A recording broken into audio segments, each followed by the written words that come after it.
Hi guys, આજે આપણે એક ફરાળી વાનગી બનાવીશું જે ઉપરથી તમે એમનો અવાજ સાંભળ્યો એકદમ કરારી ક્રિસ્પી છે અને એટલી જ અંદરથી સોફ્ટ છે.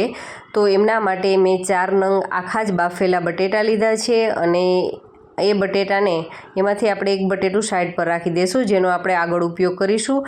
અને આ વધેલા 3 બટેટાને આપણે આ રીતે ફોકની મદદથી અથવા તો તમે જે પાઉંભાજીનું મેસર આવે છે એનો ઉપયોગ કરવો હોય તો એ પણ કરી શકો છો. આપણે માત્ર એમાં લમ્સ ના રહે એ રીતના આપણે છૂંદો તૈયાર કરવાનો છે. તો અત્યારે આપણો બટેટાનો છૂંદો તૈયાર થઈ ગયો છે અને આ લગભગ 2 ટેબલસ્પૂન જેટલા સાબુદાણા મેં 2 કલાક માટે પલાળીને લીધા છે. જો તમારે અચાનક પ્લાન થાય બનાવવાનો તો તમે સાબુદાણાને સ્કીપ પણ કરી શકો છો. એમના વગર પણ આપણી આ વાનગી છે એ ખૂબ જ સારી બનશે. અને અત્યારે હું એમની અંદર 4 ટેબલસ્પૂન જેટલો ફરાળી લોટ એડ કરું છું. તમે આમાં કોઈ પણ ફરાળી લોટનો ઉપયોગ કરી શકો છો. તમારે રાજગરાના લોટનો અથવા તો તફકીરનો ઉપયોગ કરવો હોય તો એ પણ કરી શકો છો. હવે આપણે એમની અંદર સ્વાદ અનુસાર નિમક, જે આપણે વ્રતમાં ખાઈએ છીએ નિમકનો ઉપયોગ કર્યો છે અને 1 ટીસ્પૂન જેટલો મરી પાવડર એડ કર્યો છે. અને એ થઈ ગયા બાદ આપણે આ મિશ્રણને સારી રીતે મિક્સ કરી લેવાનું છે.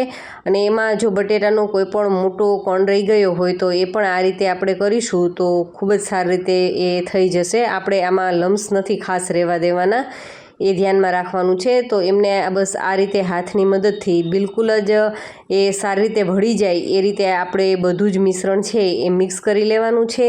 તો અત્યારે ઓલમોસ્ટ આપણું મિશ્રણ છે એ તૈયાર થઈ ગયું છે. તો આપણે એમને સાઈડ પર રાખી દઈએ અને હવે આપણે આ બધી વસ્તુ ફિલિંગ માટે રેડી કરવાની છે. તો આપણે જે બટેટું રાખ્યું હતું એ બટેટું લેશું અને 1 મુઠ્ઠી જેટલા સિંગદાણા લીધા છે, એમનો ભૂકો કરી લીધો છે અધકચરો વાટી, અને થોડા કાજુના ટુકડા, થોડી કિસમિસ, આદુ મરચું અને ધાણા ભાજી અને થોડાક 7 થી 8 નંગ જેટલા લીમડાના પાન લીધા છે. તો બસ આપણે એ લીમડાના પાનના નાના નાના ટુકડા કરી લેશું.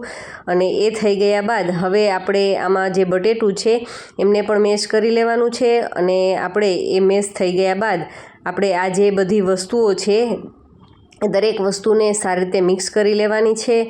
ને આપણે એમનું ફિલિંગ જે તૈયાર કરવાનું છે એ ફિલિંગ માટે આપણે મસાલાની અંદર કોઈ ઝાઝા મસાલા યુઝ નથી કરવાના. બસ માત્ર આપણે એમની અંદર સ્વાદ અનુસાર નિમક એડ કરીશું અને મરી પાવડર. અને જો તમે આમ વ્રત ઉપવાસની અંદર ચીલી ફ્લેક્સ ખાતા હોય લાલ મરચું, તો તમે એમનો ઉપયોગ કરશો તો પણ ખૂબ જ સારો ટેસ્ટ આવશે. પણ ન ખાતા હોય અને કદાચ આમાંથી પણ કોઈ વસ્તુ તમે એવી હોય કે જે તમે વ્રતમાં ન ખાતા હોય તો તમે એ વસ્તુ સ્કીપ પણ કરી શકો છો. તો બસ અત્યારે તમે જુઓ તો આપણું ફિલિંગ છે એ મસાલા સાથે સારી રીતે તૈયાર થઈ ગયું છે. તો બસ હવે એ મિક્સ થઈ ગયા બાદ આપણે હવે આપણા બંને હાથને ઓઇલથી ગ્રીસ કરી લેવાના છે. અને એ થઈ ગયા બાદ આપણે આમના જે મસાલો અંદરનો ફિલિંગ માટેનો તૈયાર કર્યો હતો એમના નાના નાના આપણે બોલ લઈ લેવાના છે. અને બસ આ રીતે આપણે એમના બોલ તૈયાર કરી લેવાના છે. તો આમાંથી લગભગ આપણે 10 થી 12 નંગ એ આપણો પેટીસ ટાઈપનો આપણો નાસ્તો છે એ તૈયાર થશે. તો અત્યારે એમના મોટા ભાગના આપણા બોલ છે એ તૈયાર થઈ ગયા છે. અને સાઈડ પર તમને એક વાસણની અંદર વેફર, જે આપણે બટેટાની ચિપ્સ જે આપણે કરીએ છીએ આખા વર્ષ માટેની, એ ચિપ્સ મારી પાસે પડી હતી. તો આપણે આમનો કંઈક અલગ ઉપયોગ કરવાનો છે. તો આ મેં એક બાઉલ ભરી અને ચિપ્સ લીધી છે, એમને એક મિક્સી જારની અંદર આપણે લઈ લેવાની છે અને દળી અને આપણે એમનો ફાઇન પાવડર કરી લેશું. જેવી રીતે આપણે અમુક નાસ્તાની અંદર બ્રેડ ક્રમ્સનો ઉપયોગ કરીએ છીએ, આપણે એ જ રીતે આ ફરાળી વાનગીની અંદર આપણે બ્રેડ તો ન ખાઈ શકીએ, તો આપણે વેફરનો જે પાવડર રેડી કર્યો છે એમને આપણે બ્રેડ ક્રમ્સ તરીકે આપણે ઉપયોગમાં લેશું. તો એ પણ આપણી ડીશની અંદર આવી ગયું છે. અને જે આપણે સાબુદાણા બટેટાવાળું આપણે તૈયાર કર્યું હતું એ માવાની આપણે બસ આ રીતે હાથની મદદથી થેપલી તૈયાર કરી લેવાની છે. અને આપણે જે ફિલિંગ માટેનો જે નાના નાના બોલ રેડી કર્યા હતા એને આપણે વચ્ચે આ રીતે રાખી દેવાના છે. અને તમે આમાં ઈચ્છા મુજબનો શેપ કરી શકો છો. હું અત્યારે આમનો સ્ક્વેર ચોરસ ટાઈપનો એમનો આકાર છે એ તૈયાર કરું છું. તમે એમના ગોળ બોલ કરવા ઈચ્છતા હો તો એ બોલ પણ તમે કરી શકો છો. તો અત્યારે તમે જુઓ એ તૈયાર થઈ ચૂક્યો છે. તો આપણે જે રેડી કરીએ વેફરનું જે ક્રમ્સ રેડી કર્યું છે એમની અંદર સારી રીતે કોટ કરી લેવાનું છે. એકદમ જ સારી રીતે એ તૈયાર થઈ જાય તો બસ એ એકદમ જ તમે જોઈ શકો છો અત્યારે સારી રીતે વેફર છે એમનો પાવડર સારો હતો એટલા માટે એ સારી રીતે કોટ થઈ ગયું છે. તો બસ આપણે એ રીતે બધામાંથી થેપલીઓ તૈયાર કરી અને વચ્ચે વચ્ચે એમની અંદર જે ફિલિંગ છે એ ભરી અને બધું એક સાથે ડીશની અંદર આપણે રાખી દીધું છે. તો બસ હવે આપણે જે વેફરના ક્રમ્સ રેડી કર્યા છે એમની અંદર આપણે સારી રીતે કોટ કરી લેવાનું છે. અને કદાચ તમારી પાસે જે ઉપરનું જે પડ તૈયાર કરવા માટેનું આપણો જે બટેટાનો મસાલો છે એ પૂરો થઈ ગયો હોય તો બસ આપણે એમને માત્ર આ રીતે વેફરના ક્રમ્સની અંદર રગદોળી લેશું તો પણ એનો ટેસ્ટ છે એ ખૂબ જ સારો આવશે. અત્યારે મેં ગેસની ફ્લેમ ઉપર ચાલુ કરી અને મીડિયમ તેલ છે ગરમ થઈ ચૂક્યું છે.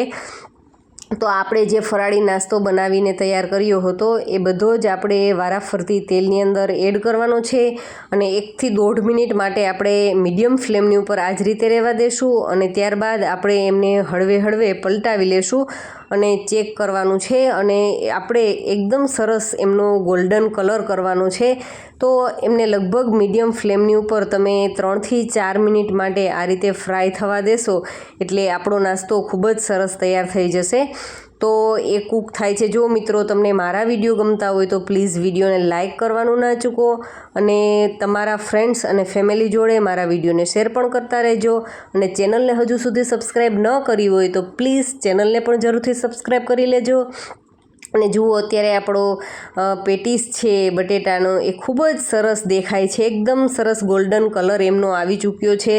તો બસ હવે આપણે એમને તેલમાંથી કાઢી લેવાની છે અને ખરેખર વ્રત ઉપવાસમાં પણ આપણે કંઈક નવીન ખાવાની ઈચ્છા થાય એ તો સ્વાભાવિક જ છે. અત્યારે શ્રાવણ માસની અંદર રોજ કંઈક નવું મળી જાય તો ખરેખર ઉપવાસ કરવાની મજા પણ કંઈક અનોખી થઈ જાય છે. તો આપણી પાસે જે વધારેના જે આપણો નાસ્તો હતો એ બધો જ નાસ્તો આપણે આ રીતે ફ્રાય કરી લેવાનો છે. તો તમે જોઈ શકો છો આપણો બધું જ પેટીસ છે એ રેડી થઈ ચૂકી છે. ખૂબ જ સરસ કલર ને ટેક્સચરની સાથે આપણી પેટીસ છે એ તૈયાર થઈ ગઈ છે. તો તમે આમને કંઈ પણ લીલી ચટણી અથવા તો દહીંની સાથે સર્વ કરી શકો છો. તો એ ફરાળી વાનગી તૈયાર થઈ ગઈ છે. Thank you for watching this videos.